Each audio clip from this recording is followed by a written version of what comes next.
Alors, ce vendredi, l'Ukraine a confirmé que les forces russes ont pris le contrôle de Liman. C'est une ville d'environ 20 000 habitants à l'ouest de Severodonetsk, un peu plus vers le nord, dans la région de Donetsk, une ville vraiment stratégique, mais qui a été très substantiellement détruite par les forces de frappe et les bombardements russes avant que les Russes prennent le contrôle. Mais c'est une deuxième ville de taille moyenne dans la région dont les Ukrainiens ont perdu le contrôle ces derniers jours. Il y a eu déjà Svitlodarsk qui est au sud de Severodonetsk. Et Severodonetsk même, qui est vraiment la cible principale des Russes en ce moment, la ville la plus à l'est encore contrôlée par l'Ukraine. Pour le moment, les autorités ukrainiennes affirment que cette ville est encore sous leur contrôle. Il y aurait eu des combats aux abords de la ville, sur le sol, mais les Ukrainiens affirment avoir repoussé une offensive sur le sol pour rentrer dans la ville, mais ils disent que Severodonetsk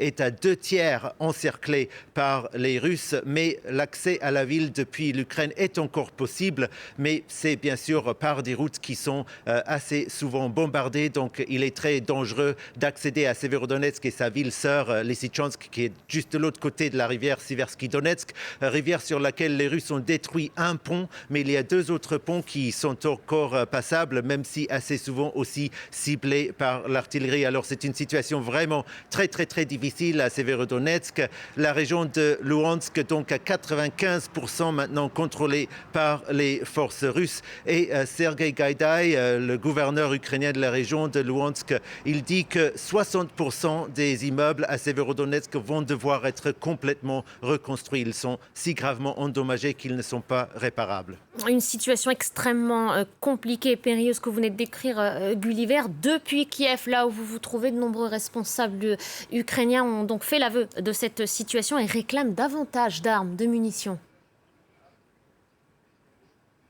Oui, absolument. Les dirigeants ukrainiens en chair réclament plus d'armes de l'Occident. Le ministre des Affaires étrangères, Dmytro Kuleba, a dit « Nous avons besoin d'armes, et plus précisément de systèmes de lance-roquettes multiples. » De l'avis de plusieurs experts ukrainiens et des autorités, ce serait vraiment ce genre de système qui pourrait changer la donne. Le Royaume-Uni a déjà appuyé l'idée d'envoyer ce genre de système à l'Ukraine. Mais bien sûr, tout envoi d'armes à l'Ukraine prend du temps avant que ça peut arriver sur le front dans le Donbass. On sait qu'une partie des howitzers envoyés par les États-Unis sont arrivés dans le Donbass. On ne sait même pas si tous ces 90 howitzers que les États-Unis ont envoyés, juste à titre d'exemple, sont déjà en position et en activité. Gulliver